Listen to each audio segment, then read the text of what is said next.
যে পুরুষ ভিড়ের মধ্যে তোমায় আগলে রাখে সে পুরুষ তোমার নিরাপত্তা। যে পুরুষ তোমাকে চলার পথে ডান দিক থেকে বাম দিকে রাখে সে পুরুষ তোমার মর্যাদা।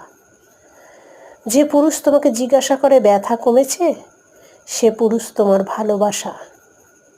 যে পুরুষ প্রতি মাসে তার কষ্টার্জিত আয় তোমার হাতে তুলে দিয়ে বলে সংসারটাকে একটু সামলে রেখো সে পুরুষ তোমার আস্থা।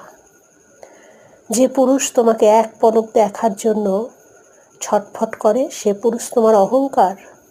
যে পুরুষ তুমি রেগে গেলে নিশ্চুপ থাকে সে পুরুষ তোমার গুরুত্ব। যে পুরুষ তোমাকে এগিয়ে যাওয়ার স্বাধীনতা দেয় সে পুরুষ তোমার সাহস। ভালো থেকো।